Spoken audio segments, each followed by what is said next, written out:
నమస్తే వ్యూయర్స్, నేను Sahasra. Welcome to our channel. Bigg Boss 7 ఇంకా 3 రోజులు మాత్రమే ఉంది ఫైనల్ కి.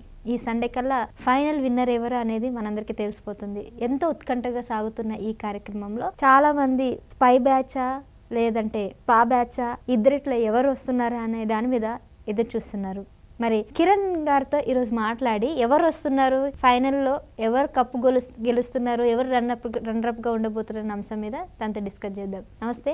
నమస్తే. ఇంకా 3 రోజులే ఉంది. ఈ సండే రోజు ఫైనల్కి వచ్చేస్తుంది కాబట్టి ఈ 3 రోజులలో ఏమైనా మార్పులు జరుగుతాయి అంటారా? మీరు ఇంతకుముందు చెప్పారు స్పై బ్యాచ్కే విన్నింగ్ వస్తుంది, ముగ్గురిట్లో ఎవరైనా ఒకరు రావచ్చు, వస్తే కనుక ప్రశాంత్కి వస్తుందేమో అన్నట్టు కూడా చెప్పారు పల్లవి ప్రశాంత్కి. మరి ఈ 3 రోజులలో స్టార్ మా వాళ్ళు ఎంకరేజ్ చేసి స్పా బ్యాచ్లో ఎవరికైనా ఒకరికి విన్నింగ్ ఇస్తే ఏంటి పరిస్థితి? మీరు చెప్పినట్టు జరగాలి అంటే ఆ రోజు ఆ ప్రోగ్రాం రోజా గారు చూస్తే స్పా బ్యాచ్కు వచ్చే అవకాశాలు పుష్కలంగా ఉన్నాయి. ఇంకా దానికి తిరుగు ఉండదు. దానికి నేను కూడా ఏం చేయలేను. పల్లవి ప్రశాంత్ కానీ అసలు ఓట్లు వేసిన వాళ్ళు కానీ అసలు ఏం జరుగుతుందో ఎవ్వరికీ అర్థం కాదు.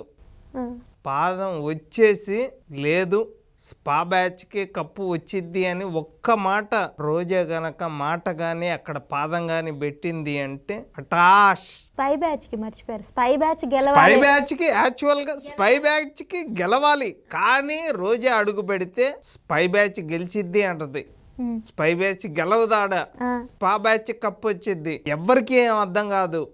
అసలు బూట్లు వేసాము, అసలు అంతా కరెక్ట్గా వేసాము, పల్లవి ప్రశాంత్ కప్పు వచ్చింది, ఒక 50 లక్షలు క్యాష్ వస్తాయి, అంత హ్యాపీ అనుకున్న టైంలో ఏం జరిగింది అనే లోపు చిన్న ఇన్స్టాగ్రామ్ లో ఇంకా డైరెక్ట్ గా బిగ్ బాస్ షో అసలు శివాజీ పల్లవి ప్రశాంత్ స్పై బ్యాచ్ కొడతారు అని ఇట్లా మాట్లాడింది అని ఆ రోజు చూసి ఓహో తప్పు ఇక్కడ జరిగిందా అని చెప్పి ఇక నేను కూడా ఈ పాదం అడుగు పెట్టినాక ఏం జరిగిద్దో నాకు తెలిసి ఇంకా సైలెంట్గా ఉండాల్సి వచ్చింది. కానీ ఆమె గనక అడుగు పెట్టలేదు అంటే పల్లవి ప్రశాంత్ విన్నరు. ఇక స్పై బ్యాచ్ మొత్తం కప్పు తీసుకోవటం కానీ ఇతను పల్లవి ప్రశాంత్ పవన్ కళ్యాణ్ సినిమాలో ఒక చిన్న క్యారెక్టర్ కూడా రావటం చాలా హ్యాపీగా ఫీల్ అవుతున్నాను. ఆయనకి ఎప్పుడు ఎలా రీసెంట్గా నేను పేపర్లో కూడా చూశాను. కొద్దిగా పవన్ కళ్యాణ్ రీసెంట్గా కొత్తగా సినిమాలో కూడా చిన్న క్యారెక్టర్ ఉందని తెలిసింది. అంటే బిగ్ బాస్ తర్వాత వచ్చింది అవకాశం. బిగ్ బాస్ లో ఇప్పుడు ఇతను ఆడుతున్న ఆటను బట్టి ఇంకా డైరెక్టర్లు వాళ్ళందరూ చూసి ఇతనికి ఒక లైఫ్ ఇద్దాము అని చెప్పి అది ఈ విధంగా పల్లవి ప్రశాంత్ అయితే కప్పు కొడతాడని చెప్పగలను. కానీ రోజా ఎంటర్ కాకుండా ఆ దేవుడిని కోరుకుంటున్నాను నేను. రోజా గారు జనరల్ గా స్టార్ మా సీరియల్స్ అన్ని కూడా చూస్తుంటారు, వాళ్ళతో ఎక్కువగా కలుస్తూ ఉంటారు. డెఫినెట్లీ బహుశా ఒకవేళ వాళ్ళని గెలిపించాలని వాళ్ళ వైపు చూసింది అనుకో, అసలు ఇంకేం లేదు మటాష్. ఇప్పుడు స్పై బ్యాచ్ గెలుస్తుంది అని ఒక మాట చెప్పండి.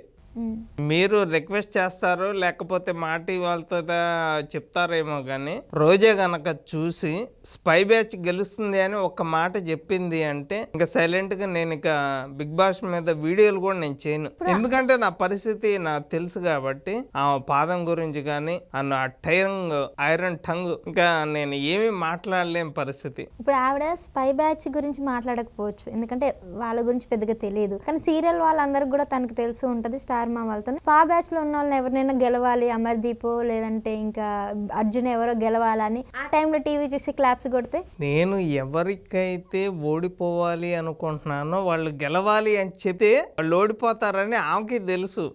ఆపోజిట్ టీం ఎవరు అని ఫస్ట్ ఒక క్వశ్చన్ అడిగితే స్పై బ్యాచ్ చాలా టఫ్ గా ఉంది అని వీళ్ళు సీరియల్స్ వాళ్ళు ఫోన్ ద్వారా గానీ మాట్లాడడం జరిగింది. వీళ్ళు స్పై బ్యాచ్ గెలిచిద్ది అని చెప్పి అసలు చప్పట్లు కొడతా అసలు టీవీ వైపు చూస్తుంటే ఇంకా మేము ఇక టీవీ ఆపటమో టీవీ బద్దలు కొట్టమో ఇంకా అయిపోయిందిరా. పాదం అడుగు పెట్టిన తర్వాత ఇక మనం ఎవ్వరూ ఏమీ చేయలేము. అంటే అప్పుడు ముందే ఆవిడ ఎవరు ఏంటని తెలుసుకొని మాట్లాడుతుంది అంటారా? అంతే. ఇక మామూలుగా వీళ్ళతో డిస్కషన్ చేసిద్ది. సీరియల్స్ వాళ్ళు వీళ్ళకి బాగా క్లోజే కదా, వాళ్ళతో డిస్కషన్ చేసి ఇంకా దాదాపుగా ఓట్లు అన్ని పల్లవి ప్రశాంత్ వేసారంటే మై హూనా అని చెప్పి వచ్చింది. మటాష్ చేసేది ఏం లేదు. పాపం ఆవిడ సీరియస్ గానే బిగ్ బాస్ చూస్తూ ఉండి ఎవరికైనా గెలవాలని మనస్ఫూర్తిగా కోరుకుంటది కదా, ఇట్లా డిస్కషన్ చేసి వస్తుందని ఎందుకు మీరు అట్లా రాష్ట్రాన్ని అపోహపడుతున్నారు? సర్వనాశనం చేసే పనులు చాలా బిజీగా ఉన్నారు రోజా గారు. మామూలుగా క్రికెట్ మ్యాచ్ కూడా మరి మా దరిద్రం కొంది చూసింది ఆ రోజు. కేసీఆర్ కూడా దగ్గరికి వెళ్ళి ఆయన చేత సెలవు కప్పించుకోవడం కానీ ఫ్యామిలీ మొత్తం ఎంటర్ అయ్యారు. మటాషు బీఆర్ఎస్ పార్టీ కూడా. ఇప్పుడు జగన్మోహన్ రెడ్డి కూడా 24లో గెలుస్తాడు అని చెప్పింది. ఎమ్మెల్యేలు రాజీనామా చేయటం కానీ, ఇన్ఛార్జీలని మార్చడం కానీ, ఇప్పుడు ఋషికొండ మీద కేంద్రం సీరియస్ అయ్యి ఈ రోజు వైజాగ్ రావటం కానీ, ఈ సంఘటనలన్నిటికీ కారణం ఏందా అనేది అందరికీ తెలుసు అండి. ఒక దరిద్ర పాదం మాట్లాడిన తర్వాత ఇలాంటి సంఘటనలు అన్నీ జరుగుతూ ఉంటాయి. వీళ్ళు అడుగు పెట్టినాక కరోనా రావటం కానీ, కరువు రావటం కానీ ఇవన్నీ చూసాము. కరోనా, కరువు, తుఫాను = జగన్మోహన్ రెడ్డి ప్లస్ రోజా. కానీ యాక్చువల్గా మీరు అన్నట్టు ఆవిడ మొత్తం ఆంధ్రప్రదేశ్లో రాజకీయాల్లో బిజీ ఉన్నారు కాబట్టి నాకు తెలిసి ఈ మధ్యన టీవీ చూసి బిగ్ బాస్ని ఎంకరేజ్ చేసే పొజిషన్లో అయితే ఉండకపోవచ్చు. కాబట్టి మీరు దాని గురించి ఎక్కువ ఆలోచించకపోవడమే మంచిదని అనుకుంటున్నాను. మీరు బిజీ అంటున్నారు, రాష్ట్రాన్ని నాశనం చేయటంలో బిజీగా ఉన్నారు. బిజీ అంటే డెవలప్ చేయటంలో బిజీగా ఉందేమోనని ప్రజలు తప్పుగా భావిస్తారు. ఆంధ్రప్రదేశ్ని నాశనం చేసే పనిలో ఉన్నారు. రీసెంట్గా వచ్చిన వార్త ఏంటంటే రోజాకి నగర్లో సీట్ లేదు అని చెప్పి కన్ఫర్మ్ అయిపోయింది. రోజా గారికి నగర్లో లేదు, అంబటి రాంబాబుకి సత్తెనపల్లిలో లేదు, కొడాలి నానికి గుడివాడలో లేదు. ప్రతి ఒక్కరిని మార్చేస్తున్నారు. వీళ్ళందరినీ మార్చే బదులు నువ్వు ఒక్కడే మారితే దరిద్రం వదిలిపోయిద్దని చెప్పి చెప్పగలను.